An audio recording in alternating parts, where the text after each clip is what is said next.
Hi, everyone. Happy holidays and welcome to Franchise Interviews, where for over 5 years we've been asking the franchipreneurs one-on-one. I'm your host, Marty McDermott, with my co-host, Don Johnson. And if you've ever dreamed of owning your own business, then you've come to the right place. And we have a great show today. We're meeting with Warren Greshes. And Warren Greshes is a serial entrepreneur, an internationally acclaimed professional speaker, best-selling author, broadcaster, podcaster, educational products producer, and former minor league baseball team owner. And that's coming up on segment 2 of Franchise Interviews. So stick around because we got a great show.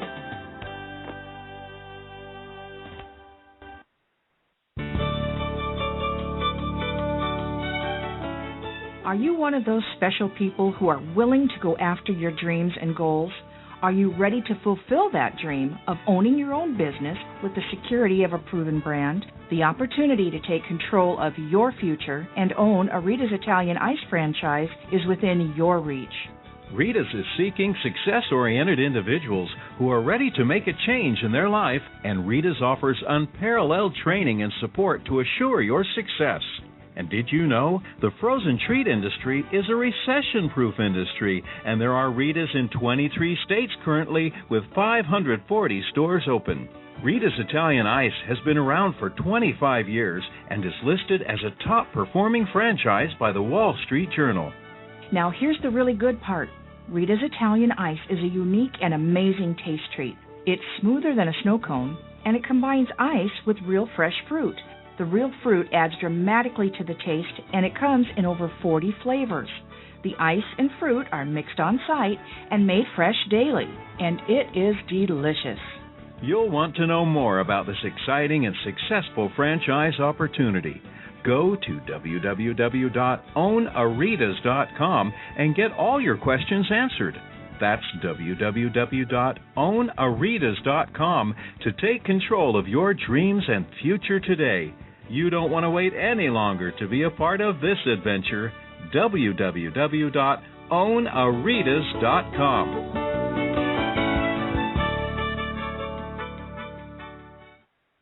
Franchisers, are you looking to reach aspiring entrepreneurs looking to buy a franchise? Are you looking to reach a highly educated audience on franchising? For over 4 years, Franchise Interviews has been giving an up-close, behind-the-scenes look at franchising and entrepreneurship through our website, franchiseinterviews.com, where you can hear and read interviews as well as get inside tips from some of the most successful sources in franchising. Check out our weekly franchise radio show, where each week you get to hear a new interview with franchisers, franchisees, franchise authors, franchise experts, and attorneys, and our podcast, Great Quotes in Franchising. Get 3 months of free advertising when you sign up for our 1-year package. For more information, go to franchiseinterviews.com or call us at 610-905-2919. That's 610-905-2919. Hi, everyone. This is Marty McDermott, and I'm the president of Franchise Interviews. And on behalf of myself, Don Johnson, and the whole Franchise Interviews family, we'd like to wish you a happy and safe holiday season.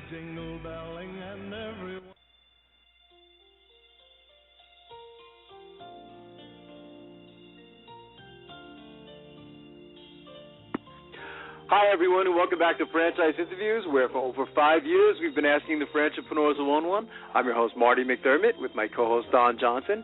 And if you've ever dreamed of owning your own business, then you've come to the right place. How you doing today, Don? Welcome back. Yeah, I'm doing fine, Marty. Happy holidays. I got your family Christmas card, by the way. Oh, you did? Good. Well, we're still waiting for yours. We run to Connie makes me run to the mailbox every day and see if your traditional card has been coming every year. It's always the one card that we really look forward to, you know. So, yeah, he's getting big, isn't he? Yeah. Okay, it's really incredible. It's funny. It's crazy. It's you remember all those times, Don, with that. I bet your kids were probably a little afraid of Santa Claus, and now this is the first year, and I think you told me this. Usually, when they're about 4 years old, he's like waiting. He's like looking by the chimney, and so our kids are in their 10-day. This year, yeah. Our kids are in their 10-day countdown now. They have a little Santa chart, and they count down the days. Oh my God, it's funny. So it's a great time of year. I mean, we're really looking forward to it, and of course, looking forward to, a little break as well, at the holidays, right. and we're going to be playing a lot of Christmas shows, during that time and things like that. So our last show, we met with the franchise king, Joel Labava, and Joel is an author and brutally honest entrepreneur. He's hyper-focused on making sure that the prospective franchise owners don't lose their money. And Joel was, of course, talking about his new book, Become a Franchise Owner. And this book is a little different from a lot of the other books that are out there. Did you have any thoughts on last week's show? It was good to have him back. I think this was the third time we had Joel on the show. Yeah, I didn't realize we had him on a third time, but yeah, I mean, he's tells it like it is, much like our guest today, Warren Greshes. There's no holding back on anything. There's no shortcuts. It's all hard work. And Joel, he just told it how like in every industry, there's good things and bad things. There's good investments, bad investments. There's everybody thinks with certain franchises how you pay the investment and it's guaranteed to make money. It's not the case. Yeah, exactly. And that's, one of the many things that I love, just again, it's our show, but I love about our show is that, we always tell, like, both sides of the story, don't we? We try to get, both sides of perspectives, right. Talking about franchise brokers, franchise experts, and Joel is not a franchise broker.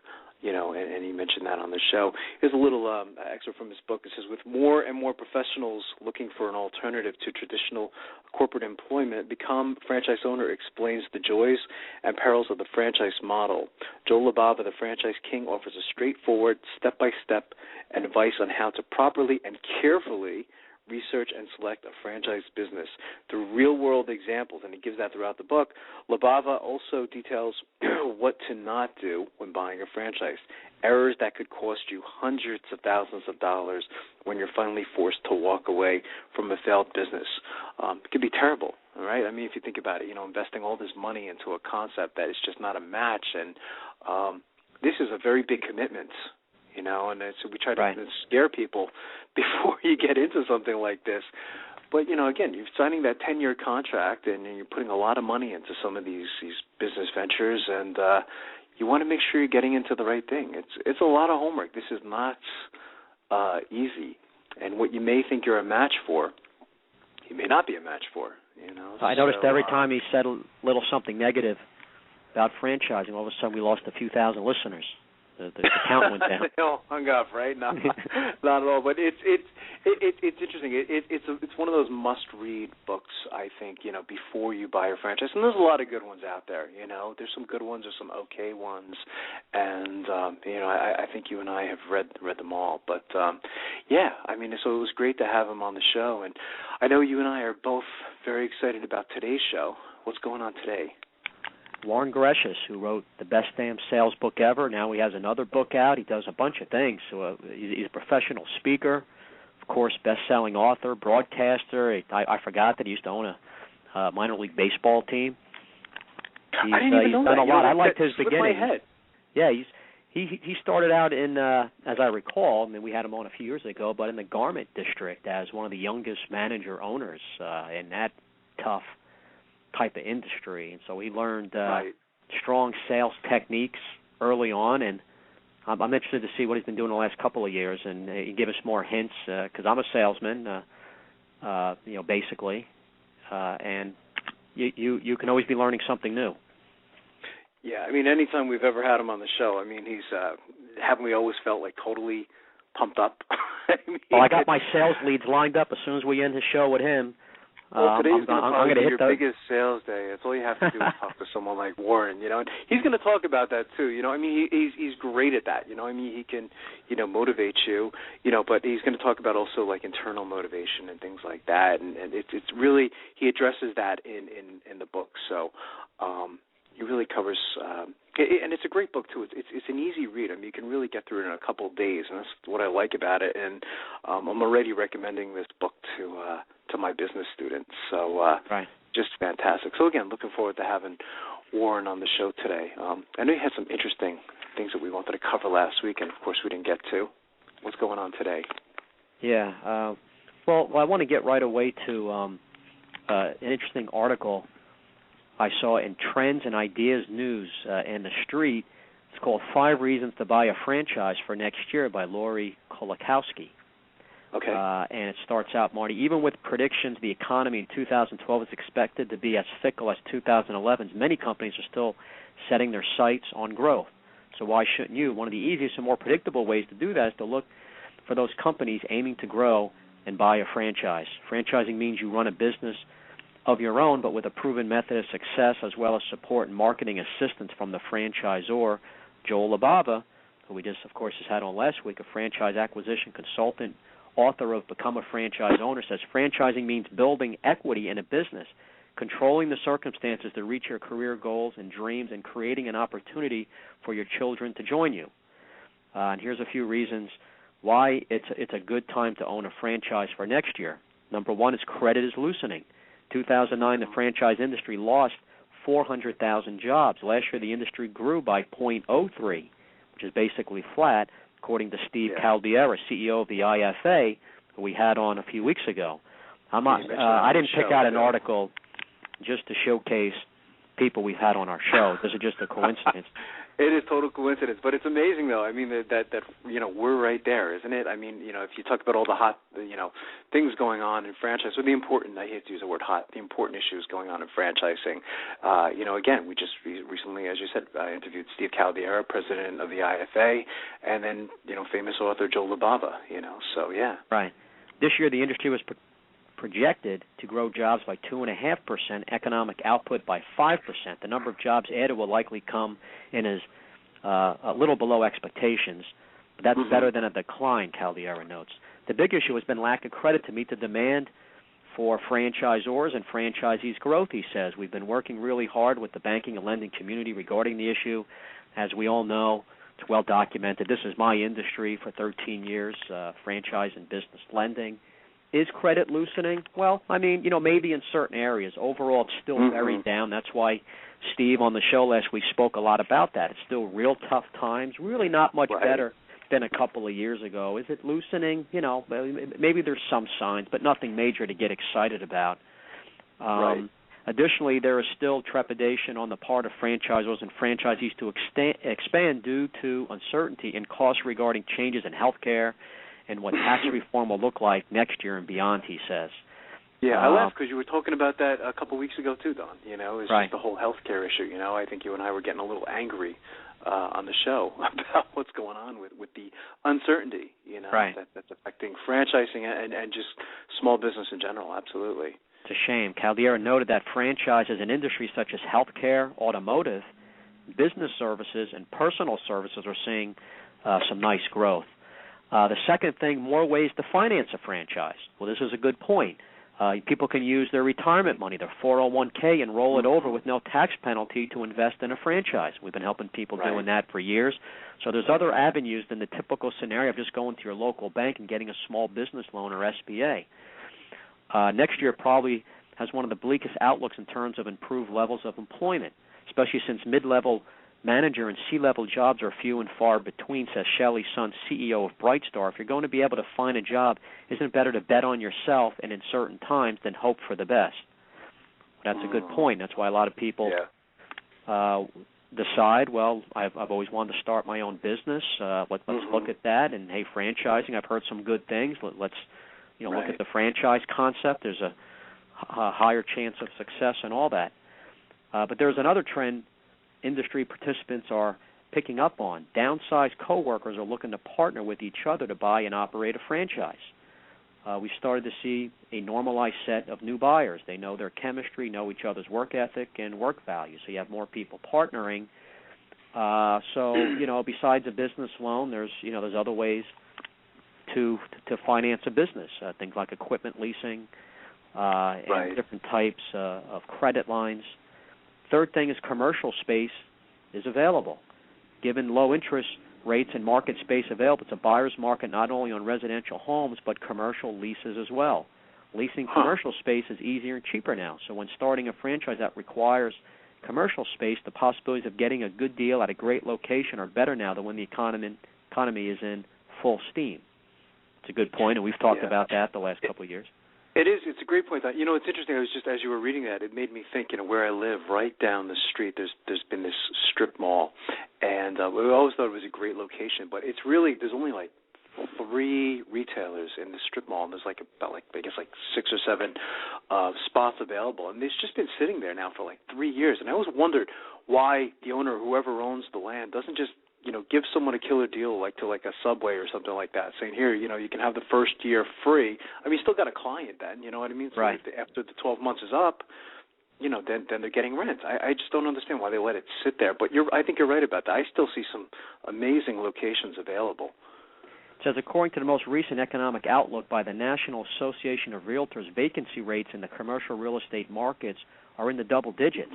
It's incredible. Wow. While they are expected to improve in 2012, of the 4 major sectors, office, industrial, retail, and multifamily, none are projected to improve their vacancy rates more than 1%. That's incredible. I mean, here things That's are amazing. so down, and they're saying there's basically no growth for this next year. So here, credit could be loosening, or there's just different types of options to look at. Getting good deals on lease space, that's all still available, just as good as a couple years ago. The fourth thing is franchisors. What's that? I was going to say, it's so important, Don. I mean, particularly with certain franchise models, is that location factor is really critical. Right. Getting to know you, the last 10 years, you've told me, many stories of some franchises, when franchising was booming anyway, of some franchises not being able to get a location, because there was nothing available. You remember those days? Right, yeah. It wasn't that long ago, right? I mean, so it is kind of interesting, those changes that have taken place. Franchisors are helping with initial and ongoing expenses. These days, with credit so tight, franchisors are making it more affordable and offering more support to own a franchise. And here it gets into talking about our favorite franchise, pet waste removal company Duty Calls is offering new franchise owners partial reimbursement of their advertising expenses, over $12,000 the first year, so long as the money was spent according to the company's department. It's really just important to advertise your business to grow, says Duty Calls founder and CEO Jacob Danello. We have to get that guy on the show. We've referenced his company a lot. We've referenced him about 10 times in 5 years. They really got to come on the show at this point. You've already gone on record saying they're our favorite franchise, which I was unaware of, by the way. But yeah, no, I want to see his thought process in starting up the franchise. It says, we wanted to put money where our mouth was and how much we truly believe in this. Duty Calls has 3 primary lines of business. The company removes pet waste from residential yards, has a kitty litter swap service, and works with communities and homeowners to service pet waste bags and receptacles. So, yeah, we're starting to get to know a lot about this franchise. So we have to have him on. That'll be the mission for 2012. That's one of the first shows. This is another good point. And we've talked about this a number of times. Franchisors giving discounts on franchise fees, right? Training extra people that are going to work with no extra cost. Discount on royalty fees too.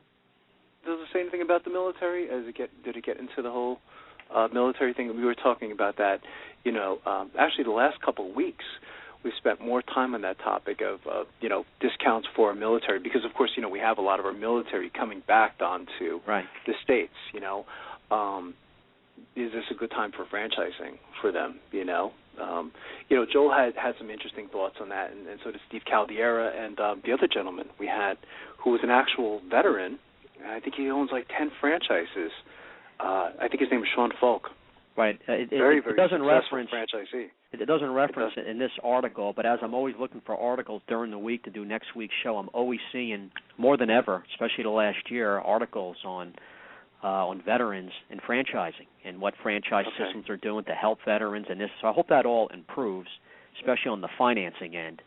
Because what Joel said I thought was kind of discouraging, and it made a lot of sense. It's and again, you hear different sides of the story, but Joel was mentioning that, do a lot of these veterans coming back, do they have, $200,000, $300,000 to get into a franchise? You know what I mean? And you've offered some very strong advice, saying, why don't you, do everything you can to help these veterans who are coming back, and want to get into franchising and might make great franchisees. So SBA or other lenders should call a company like us who's speaking to people and veterans on a weekly basis to get a good idea of what type of financial situation they're in on average. And just what I said on the show last week or a few weeks ago is exactly the case. There has to be real strong incentives by lenders if they want to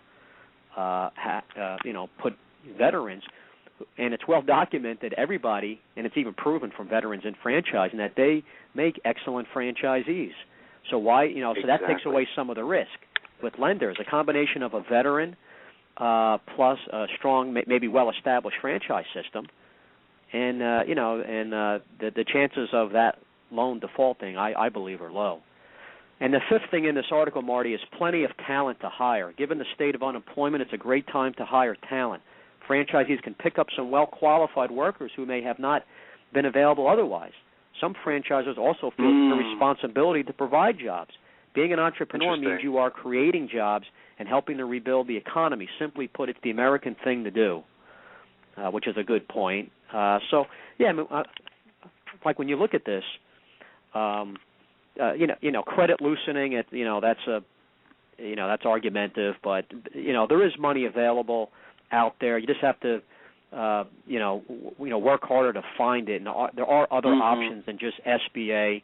Leasing commercial space. There's good space available. It is better. The cost to put a franchise in business. There's landlord tenant improvement money. There's all these things going on, so that's still available. That market is still good for someone looking to lease space, and then you have the franchisors helping out with incentives and more people out there out of work, downsized to work for you. Yeah, it sounds like what you're saying too, Don, is there's a lot of opportunities out there. You know what I mean? I mean, yes, it's been a tough time, economy-wise, but that the negative economy has also opened up some interesting opportunities to the franchise community. So I think it's a great article. So it's fantastic. Why don't we do this, Don? I see our guest Warren has called in, so let's take a quick break, and then we'll bring him in, and we'll be right back with more franchise interviews. Big now! Okay, you've got my attention. It's a rare event in the world of franchising when an opportunity comes your way that can and will thrive in almost any economic environment. It's here, and its name is Big Mouth Advertising. Big Mouth. BMA is a leader in the exciting world of mobile media advertising. Why is mobile media advertising able to defy the economic cycles? The answer is obvious. In times of economic weakness, advertising is crucial for survival as the consumer dollar is scarce and the competition fierce. What is mobile media? It's the newest and fastest growing segment in the advertising world. Mobile media brings the message directly to the consumer. Mobile media goes to the consumer in traffic, where he eats and where he plays. It quite simply cannot be turned off or thrown out. And when you join the Big Mouth team as a franchisee, you are joining the best. The Big Mouth advantage is simple and successful. We invest in a strong infrastructure and in great people. As a franchisee, you have access to this entire system, including telemarketing, sales maximization, general and administrative support, design and creative services, even billing and collection services. All you need is a mobile media vehicle, a driver, and the willingness to create a financially sound and limitless business for yourself. There are no long-term leases to sign, no expensive build-outs, no office personnel to hire. You will be part of the Big Mouth advertising community and share its entire website and reception services, as well as its complete back-office services. This virtual office guarantees you the freedom to close those sales that will make you a success. We are so proud of our successes that we have voluntarily disclosed our revenue statements. Now, how many other franchises are doing that? Even in these historically rough financial times, Big Mouth advertising has become a dominant force in the mobile media industry. Join the Big Mouth team and take the first step toward financial freedom. Please call Ron at 888-98-GO-BIG. That's 888-98-GO-BIG. Big now!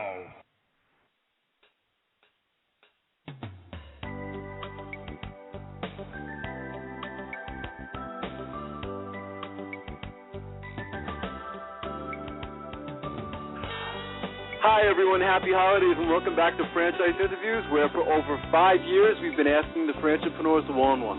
I'm your host, Marty McDermott, with my co-host, Don Johnson. And if you've ever dreamed of owning your own business, then you've come to the right place. And as we were saying earlier, Don, we have a great show today because we're meeting with Warren Greshes. And Warren Greshes is a serial entrepreneur, an internationally acclaimed professional speaker, best-selling author, broadcaster, podcaster, educational products producer, and former minor league baseball team owner. Hey, Warren, how you doing? Welcome back.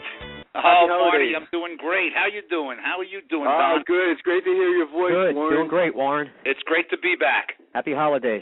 Thank you. You too. Yeah, happy holidays to you, Warren. I think it's been a while. How long has it been since we've had Warren on the show, Don? It's maybe a year or two? I think at least 2 years. Oh, yeah. At least 2 years, yeah. And I know you've been very busy. I've been following you, as you know, Warren, so has Don, Thank you. With all your, podcasts and everything like that. So, again, it is fantastic to have you back on the show. I don't know if you know this, Warren. It was a year ago I was asked to list my top 5 favorite books for Kaplan University for our students, and one of them is the best damn sales book ever, 16 Rock Solid Rules for Achieving Sales Success. So Thank you. Expect probably your new one's going to be up there as well. I'm almost done with it, just so you know. It's a fantastic book. Thank you. It's really a wonderful read. Thank you. I appreciate that. It's our pleasure. I thought a good place to start off, Warren, is why did you write the book, the best damn management book ever? Well, well, to be fair, you know me, I never beat around the bush because my publisher bugged the living heck out of me. That's why. It's a very prestigious publisher too. I mean, wasn't it Wiley's a great Publishing? publisher. They're fantastic. They have been great to work with, and the thing was the first book sold well. So and continues to sell well, I'm proud to say. And so they were bugging me for years to write another book. And I never, there was never anything, I just didn't feel like writing a book for the sake of writing a book. Right, with exactly. you know me, I mean, I get wound up. Yeah. For me to write a book, it's got to be something I really feel strongly about, passionate about. And so finally one day, it dawned on me, and I do a lot of speaking to management groups too, aside from sales groups, and one of the things all of a sudden I started talking about was how the similarities between being a great parent and being a great manager / leader. And I said, this could make the basis for a good book. So I called the publisher. I said, okay, I'm ready. You can stop bugging me. I'm ready. I pitched the idea. He said, send me the proposal. I sent the proposal. Boom. The next thing I know, I got a book contract, and I'm writing this book. What became interesting as you were putting the book together? I'm sure all kinds of new thoughts and things hit you. What was a surprise when you were putting this together? Well, you know me. When you read my books, it's like you're listening to me speak. As my wife says, my God, you write just like you speak. It's like absolutely. And I'm a storyteller, and it's just my observations, and I just as I kept delving more and more into it, I kept seeing this similarity, with my kids. I got 2 kids, Michael and Emily. Michael's 24, Emily is 20, and I just kept saying, my God, the similarities. I never noticed it before. And how much similarity there is to running a business and managing people and leading people as there is to being a parent. Except, to be honest about it, you hear a lot more whining as a manager than you do as a parent. That's true, and I think you said that in the book, Warren. Which again, I like the book because it was funny. I was at the doctor's office yesterday, Don. I didn't tell you this, and I was like laughing because it's as you say. I can picture you actually saying these things. You were talking about and I showed my wife this yesterday. You were talking about your son Michael, saying that he'll do something because nobody else is doing it. I showed it to my wife, and she started laughing hysterically. She said, "Oh my God," because that's our son. He's 4 years old now, and that's our son. And it segues into like all that motivation and everything like that, doesn't it? That's why I wrote the book. I noticed when I was making these comparisons in my speeches how people reacted the same way you did, because everyone can relate to that.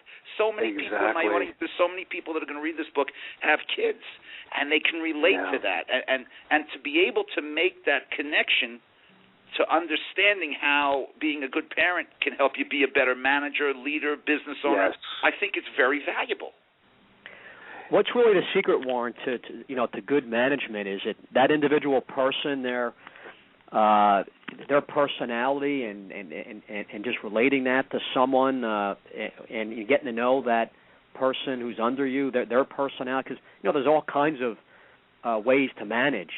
Look at Bill Parcells, and some of the most successful coaches took the hardline type approach. They really build people up and knock them down, and vice versa. Then you have the nice guy approach.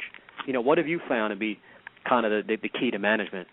Well, the key to management is, and Bill Parcells, yes and no, took the hardline approach. Great coaches like Parcells, like Red Auerbach, they understood each player individually. And I think one of the points I make in the book is you have to treat your people like they're your customers, because they are your customers. And you have to understand that, just like each one of your kids are different. If you have more than one kid, you'll notice your kids are all different. Right. I mean, my son and my daughter are total opposite.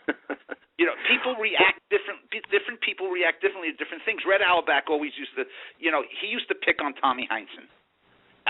He was brutal, they said, in his treatment of Tommy Heinsohn. He would scream at him, yell, blame him for everything. Why? Because he knew he could take it.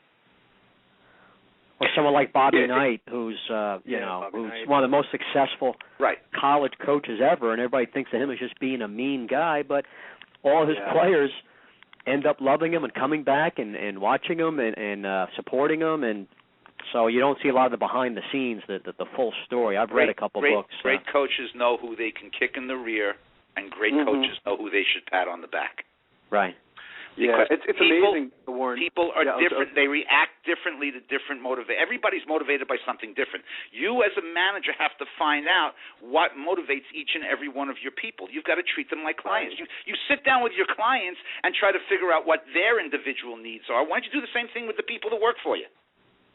Good point. It's so true, and a lot of businesses do not do that. Is one of the things I got from the book too. It was a big reminder that I would like to even share with my students. I think this book, Warren, is really for, I don't know if you knew this, but more people than you even imagine. I was going to say it could be parents, or I was thinking of it from a university professor perspective. That the book is just really for so many people out there, students.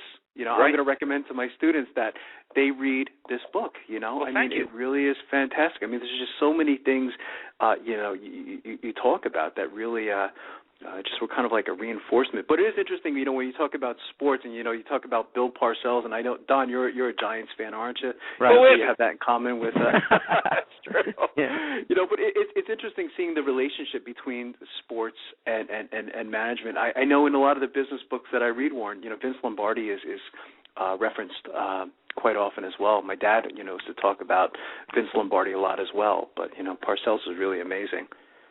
Well, my two favorites of all time two of my favorites have always been Parcells and Red Auerbach. Right. Interesting, yeah. And they understood. Parcells always said, I don't motivate people. I'm a great motivator because I only keep players who are self-motivated. If you're not self-motivated, I get rid of you. Because you cannot motivate other people. I mean, you know me. I could go crazy. I could do a fire and brimstone. I could have people swinging from the chandeliers, but 24 hours later they're going to wake up and say, who was that guy? Well, you do that, right? You do that to us. Doesn't Warren do that to us, Don? I mean, again, you're so motivated. Don says he couldn't wait to get on the phone after the show's over today, Warren, to just get on the phone, because you do have that ability to just inspire, But you're right. It has to be, and maybe it's a good time to talk about it, external versus internal motivation. Absolutely. I don't know if you want to address that. Sure. I mean, external motivation is great, but it's a short-term fix. A football coach only has to get people wound up for a few hours on Sunday, and that's including the commercials and halftime. Right. But a good business owner, a good leader, you have to, you can't motivate other people. You can get them excited, you can get them inspired, but if they're not, external motivation is a short-term force. Internal motivation can last forever. See, the key is not to motivate others. The key is to give them the tools and the techniques that will allow them to be better able to motivate themselves. Good point. I'm thinking, my twins, Warren, are 7. They each play soccer, basketball, baseball. They're in scouts. So my son's had a tough time, and I grew up playing sports and was pretty decent at it. And I'm starting to realize that if he has to sort of have that inner motivation on his own. Right. Because I noticed in soccer he's not being very aggressive, and And I don't know at this point whether he's going to have that attitude where he hates to lose and he's going to be over-aggressive. And that's maybe something you can try your best to educate and let him know how to be a good player. But if he doesn't have that inner drive and motivation, it's something you kind of have to have on your own a little bit, right? Well, that's it. You see, my son was a very good baseball player. Very good baseball player. Far better player than I ever was. Yeah. But he got to the point where he just wasn't willing to do what it takes to get to the next level. Right. And so what was I going to do? I was going to push him? He said, Dad, I want to quit the team. I said, okay. I'm not going to go. What am I going to do? Because I love baseball, I'm going to make him stay. He didn't want to do it. Right. You know, and if you're not willing to do what it takes, then, you know, move on. Find something else you like. Right. And so, you know, it's, you know, with your people, business owners, and, you know, I know we're speaking to business owners on your show here, all those franchisees. We're speaking to business owners. Business owners are always saying, oh, man, if I could only find the right hot button to push on this guy. Right. The problem is you're trying to find a button on people who might not have any buttons. The biggest reason people are not self-motivated is they themselves don't know what motivates them. They have no goals. They have no plans. You, as the leader, you as the business owner, you as the manager, you have to sit down with each and every one of your people individually, just like you would do a needs analysis on a client. You sit down with the people that work for you and try to help them figure out what it is they want to achieve out of their life, their career, or whatnot, and help them put together a set of goals and a plan that will get them there. Then once you do that, see, once they have something to shoot for on their own, something that's theirs, something they really want to achieve, then you can show them how they can use the job as a vehicle to getting them there. If I know that every day I come to work I'm getting that much closer to what I want, now I'm a lot more motivated to come to work every day and do a good job, even if I don't like the job that much. That's so true. Yeah, it's, you know, I was going to say, Warren, I don't know if you noticed, I used to work for a Madison Avenue firm, and you know, they used to have sales contests all the time, and it was funny because you mentioned, and it was one of the things I was reading your book, I laughed again. You said, have you ever wondered why so many sales contests don't work? And a lot of times the contests were for, like, tickets for, like, an off-Broadway show or Mets tickets, and I wasn't a Mets fan, I was a Yankees fan. Who is? And it was just so true. But it's so true, though, you know, and you wonder why that still goes on today, you know, that there's so many companies out there, because you know, they have these sales contests. Because there are so many bad managers. Yeah, absolutely. You know, give me a great sales force and stick them with a lousy manager. 6 months you'll have a lousy sales force. I mean, Warren, it's almost like you had to write this type of book, Warren. You know, you had to write this book to kind of complete the cycle of sales in general. You know, I mean, you know, before you think about it, you only had half the story. Okay, this is. You know what? You're absolutely right. Yeah. Part 2. Yeah. And you also said, too, you know, I wrote this down, Wars, higher attitude, not skills, and used a great example of it. I think you referenced Sylvia as the example, and I was reading about this. I said, oh, my God, I got to share this with my students. I mean, it got me very excited. I don't know if you want to talk a little bit about that. Can I please elaborate on that a little? Yeah, sure, this story about Sylvia has even a better ending since the book came out. It does. Yes, Sylvia, you know, works for McKinsey, one of the largest, if not the largest consulting firm in the world. She started out as an office manager, glorified title to someone who, you know, filled the pencil boxes and ordered the supplies and whatnot. And but she worked like a dog. I mean, nothing. No task was too menial. No job was too tough. Whatever they asked her to do, Sylvia did and did it well. And then she finally got her big promotion. And you know why? Because she was the only one willing to empty the dishwasher in the office. You know, people, they hired her, but her attitude helped her advance. Now, here's the good news. Here's the better news, I should say. Last week, Sylvia just got another promotion. That's incredible. She got another promotion. Surprised. And they asked her what her goals are, and she said, I want to be able to work for, they have offices all over the world, McKinsey. Right. She said, I want to be able to work for a year in Costa Rica. They said, fine. Wow. They gave her a promotion. That's incredible. They are sending her to Costa Rica for a year where she's going to have a leadership position. Yeah, I don't even know her, and I'm excited for her. You know, and I know her well. I've known her since she was born, and I'm so excited for her. And it was all because of her attitude. You hire attitude because let me tell you something. All you people out there listening that own your own businesses or are responsible for leading other people, you hire attitude, because I'll guarantee you can teach them everything they're going to need to know about your business. And people with great attitudes will kill to learn all the skills they need to be successful. Yet so many companies aren't doing that, Warren. They're just looking for the skills. They go to the resume, they just look at the skill section, and that's really, it seems like it's it after that. I am amazed at how companies hire. Everything is, send us your resume on the Internet. Mm-hmm. My son got a job right out of college, and you know why? Because he got in front of somebody. He graduated college. And that was in the record industry. Yeah, it was in the record industry, wasn't it? Actually, he's not working for a record label anymore because he got recruited for a better job just about a month or two ago. That's fantastic. So let me ask you this. He was there a little over a year, and he impressed some people because of his attitude, because of his willingness to do whatever it took. And somebody at his record label got a big job at another music company, a music publishing company, and they called Michael immediately, so we want to talk to you. Wow. And he got a better job with a big bump in pay, more responsibility, and it's and the thing was he that's another thing. He managed to get in the door. He said to me, "Dad, they want to do an interview. They said we could do it on the phone." I said, no phone. I said, I don't care where you are. I don't care if you got to get on a plane.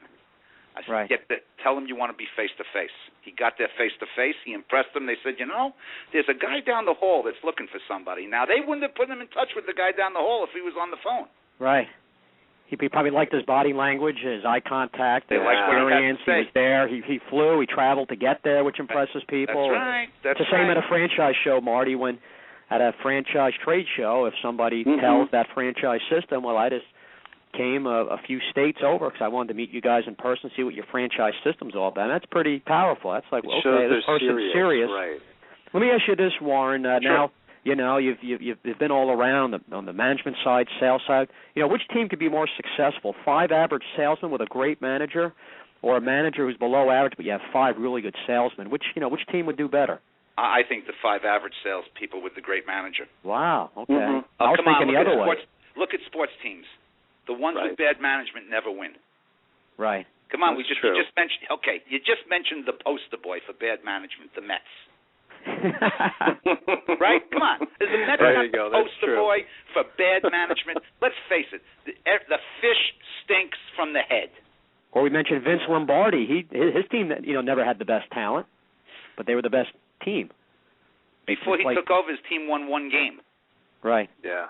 His team won 1 game. How about Parcells who took over the Giants? They were like 3 and 13 or something. Listen, come on, we know that. Just think about it. I mean, when the latest Yankee dynasty was built, the ones that won at the end of that started in 1996, the World Series, and they won 4 World Series. Right. It started when Steinbrenner was suspended. Think about this. It started when Steinbrenner was suspended, and Gene Michael took over running the team. And kept the young talent. And kept all the young talent. Right. You know who ran his farm system? Brian Sabian, who is now the general manager of the Giants and led them to their first World Series in 56 years. And I know because I've been a Giant fan for 50 of those 56 years.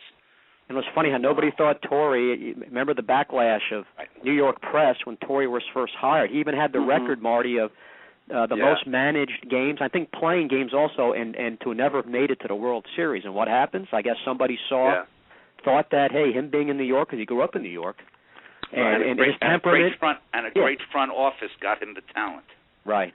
And then he had to be able to manage the talent. There's a lot of teams with great talent that don't win. It's true. Everybody has to know their role. Warren. One of the things I didn't know about you, Warren, was that you owned a baseball team. I thought I knew everything about you and following your career, the last 5-6 years. And I didn't know that about you. Did you want to talk about baseball is my weakness. My wife always likes to say that the movie Fever Pitch is my autobiography. Oh my God! Yeah, I'm insane. I'm a Giants fan, and I'm insane. But when I years ago I got involved in minor league baseball. I owned a minor league team, and it didn't go too well. Fortunately, I did make money on the deal, so I'm happy about that. Good. But I got in early, and I should have stayed in because I knew I had. It's like hey, entrepreneurs make mistakes. Right. Yeah. Absolutely. You know why we sometimes have successes? because we're willing to make mistakes. Take risks. Yeah. Right. You got to take risks. You know, I thought minor league baseball was going to take off. I was right. I mean, you know, value of minor league franchises. This was over 25 years ago. Value of minor league franchises in the last 25 years has skyrocketed. I got in early, and I got out too early. So. Right. But I was involved in minor league baseball for a while. It was an independent league, and I was ahead of my time on that. And a good example, Marty, 25 years ago, I don't think New Jersey had one minor league baseball team, and they had the Cardinals team up in North Jersey. Now there's about 8 or 9 teams around New Jersey, minor league teams. Yeah. Well, you know, I was involved in one of the first ever independent leagues, and now there's independent leagues all over the place. And I know firsthand it's a lot easier going to see the Lakewood Blue Claws with my family.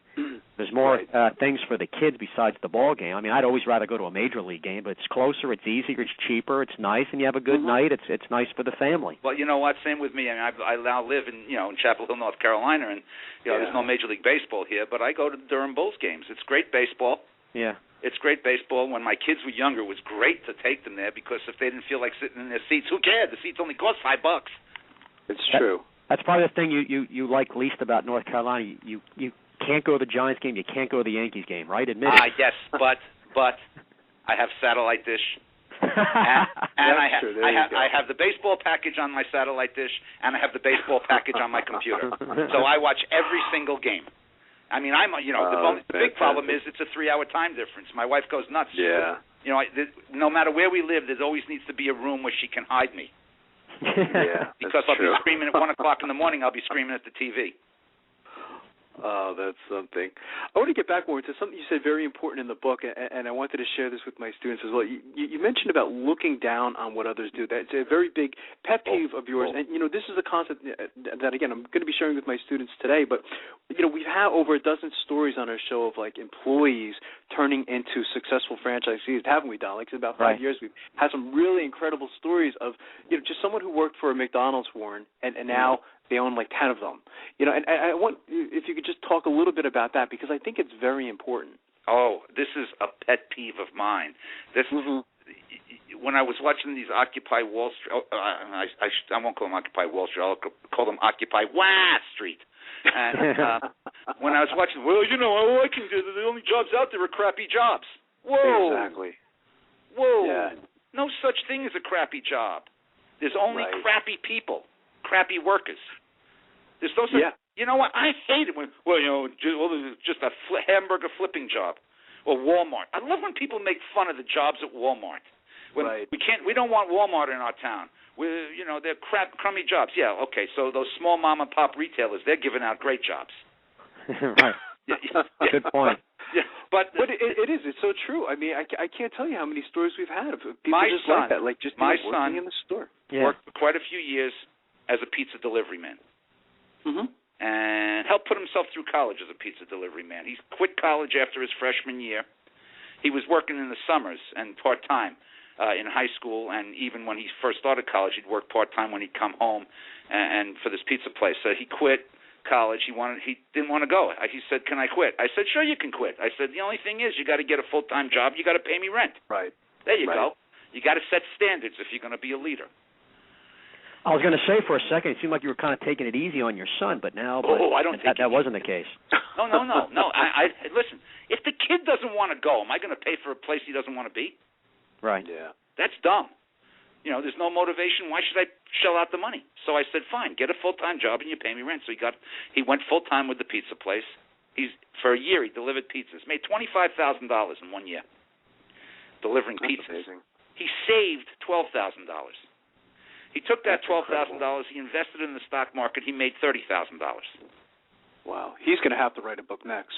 He took that money and he helped pay for his college education with that money. That's fantastic. And he was always amazed how people would treat him in certain places. He'd say to me, "Dad, I hate the BMW dealership." I said, "Why?" He says, "Because every time I go in there, they look down on me. It was, oh, God, here comes the loser pizza delivery guy." I said, Michael, you know how dumb those guys are? I said, because someday you're going to be, in your life, you're going to be able to easily afford a car like that. I said, and guess what you're not going to buy it from? Right. Because of their attitude. Yeah. There's no such thing as a bad job. Sylvia had what people might call a bad job. And she turned that bad job into a great job because it's a job. There's no such thing as a bad job. It's what you make of it that will determine whether it's a good job or a bad job. My son we used to call him the vice president of pizza. That's how seriously he took that job. His boss, the owner, loved him. Anytime Michael was home from school, he'd call up. He'd say, Alfredo, can I get a weekend? He'd say, oh, yeah, any hours you want. He loved them. Why? Because he could trust them, and he knew he was going to do. Michael learned how to deal with customers. Michael learned how to deal with lousy customers. With kind of people you're dealing with the general public. He learned how to deal with irate customers. He learned how to deal with stupid customers. He learned how to deal with all sorts of people. Yeah, how valuable is that? You know what else kids learn and young people learn on jobs like that, working for franchise places or pizza, whatever? They learn that you got to show up on time. Exactly. You learn that you got to work hard. It's funny. It's kind of nostalgic. I remember you wouldn't remember this, Warren, but again, I think the first time we had you on the show, we were talking about that story. We had a gentleman on our show, Garlic Jim's Pizza. I don't know if you remember that, Don. It's going way, way back to like 2007. But it reminded me a lot of your son.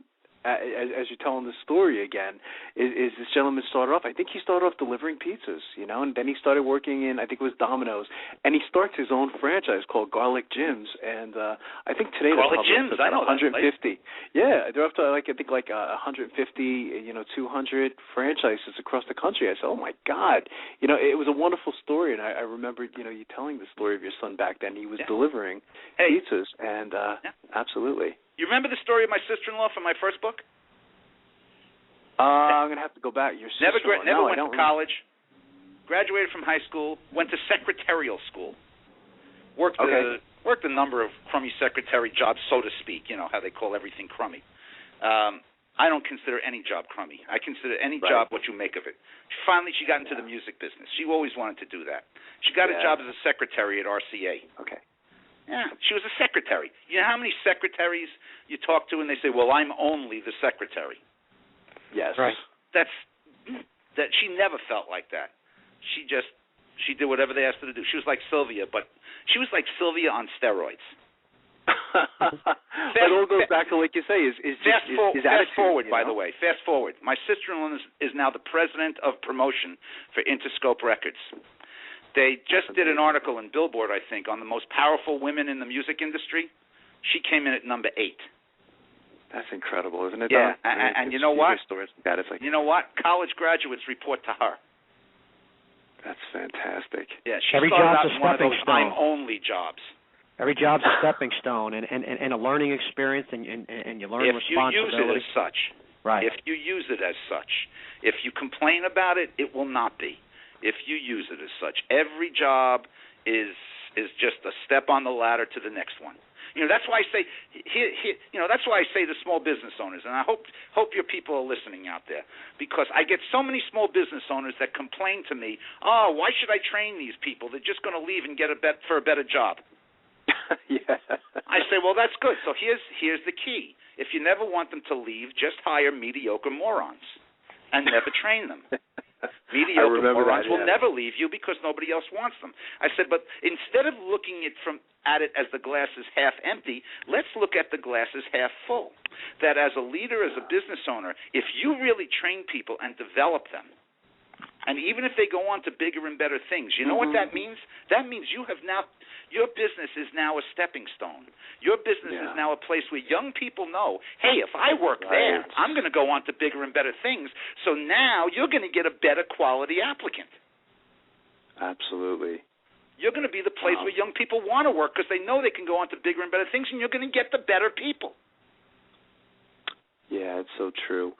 So what's next for you then, Warren? I mean, what's, where do you see yourself in another, year or two down the road? I know you're going to keep doing your presentations and things like that. Well, anything else going on? I'm going to keep speaking. I'm going to, keep doing my, my videos, my Move Your Ass Monday videos, and I don't know. I'm going to continue to write. I don't know about another book yet. I don't have anything yet that I'm passionate about. Although I am kind of thinking about something on personal responsibility. That whole Occupy Wall Street movement got my guts upset. Yeah, but also, I'm winding it down a bit, guys. I just turned 60 in October. Did you really? Yeah, we just sold our house. We bought a townhouse. My son's on his own in New York. My daughter's got another year and a half of college, and I told her, I love you, Em, but don't let the door hit you in the butt on the way out. We're kind of winding it down. I don't feel like killing myself as much. I'll continue to do some speaking just because, me, I love being in front of an audience. Yeah. And I'll continue to write about things that tick me off because I love to talk about things that tick me off because there's a lot of stuff that ticks me off. Well, I remember one thing, Warren, was when we had you on last, I always remember this, you didn't like how people always thought up excuses why they're not making sales. It's easy to make a million. And I'm thinking today, what's something I can ask Warren about, and with the economy being so bad, it's even easier for people to make excuses. Well, the economy's tough, and who's going to buy? And this God, that's my favorite. Yep. Yeah. You know what my favorite is? Here's my favorite because I've been through it. I started selling in 1973 when there was a really bad recession. New York City was going broke. I was living in New York at the time in the Garment Center. My favorite is when salespeople say nobody's buying. Right. Nobody. Okay, the gross domestic product of the United States is somewhere around $14-15 trillion. Someone's buying something. Someone's buying. If it goes down 1%, which means that we're in recession, there's still over $13 trillion worth of business out there. If it goes down 10%, which is a full-blown depression, there's still over $12 trillion of business out there. Let me tell you something. Salespeople stop during recessions, during tough economies. Salespeople seem to stop selling long before customers stop buying. That's what I needed to hear, Warren. My sales leads are lined up. I'm going to be making 100 calls today. You always do that. Guys, let me tell you something. Recessions are a great time to sell. You know why? Because most of your competition has given up. Great point, yeah. There might not be as many sales out there, and they might not be as big, but there's not as many people chasing them. That's so true. And it's a numbers game. It's a numbers game. It's a numbers game. And here's another tip. When times are good, and customers don't see you, they assume you're busy. But when times are bad and customers don't see you, they assume you're gone. That's true. So it's more important to be visible now than even during good times. Absolutely. What's the best way to get your book, Warren? I know they can go to your website, but are there any other websites they should go to my website at Greshes.com, click on the cover of the book. It'll take you to a page where you can also go directly to any of the online retailers, like Amazon.com has it, BarnesandNoble.com, Books A Million, 800 CEO Read. Also, you could buy it at Barnes & Noble. It's in the stores. It's in the Hudson bookstores in every major airport in the country. Any of the online retailers, and, of course, just to make it easier for anybody, Greshes.com is my website, and you can hook up to any of the online retailers. There's a link to my book page on all the online retailers there on my website. And that's GRESHES.com. GRESHES.com is the simplest way. Yeah. Good. I want to thank you again, Warren. Wish you a happy holiday to you and your family. And again, Donna, I think you're great. We'd love to have you back. Happy, healthy, and successful New Year to you and to everybody listening. Same to you. Glad to hear your family's doing well, Warren. Thanks a lot for coming on. Thank you, Thanks guys. so much, Warren. Pleasure. Same here. Thanks, Warren. Our pleasure. Take care. Great, isn't he, Don? Take care. That's fantastic. Oh, yeah. I feel like the three of us are just sitting down at a bar having some beers. We can talk for hours, Oh, absolutely. I mean, the book is truly amazing. I mean, you can see just how I was quoting it. This is probably going to be on my new top 5 list, I think. It's an amazing book. And it's funny, as I'm reading the book, you picture Warren actually saying it to you, I mean, that's how he writes, and and no one can ever accuse him of being a phony because he's the real deal. He's just the extreme opposite of that. He tells it how it is. It's great to speak to someone like that. Yeah, absolutely. So he's fantastic. So we'll have to try to have him back next year in 2012. We'll sneak him in again someplace, pump up ourselves and our listeners and my students and all that other stuff. But we have to, as owners of this show, it's almost like we have to have someone on there, or we're not taking care of our listeners, I never told you how I discovered Warren actually by accident. It was on I think it was World Talk Radio. It was one of the first shows I've listened to, and I said, "Oh my God, this guy's amazing," and to be able to, for you and I to be able to speak to someone like that, I mean, is really incredible. You think about the guests that you and I have had on our show, with this Michael Gerber, we've had on the show 3 times. We've had Warren on the show 3 times, and Scott Shane and all these other, great people. It's amazing, So the show has definitely been very good to us. That's for sure, So Yeah, it's a great show. And again, for our listeners, go to franchiseinterviews.com, franchisefunding.net, gofranchise.com. What else, Don? What else is have a great holiday. Absolutely. It's a great show today, Don, and thanks everyone for listening, and I'll talk to you next week, Don. Okay, great, Marty. Thanks, Bye-bye. everyone. Take care.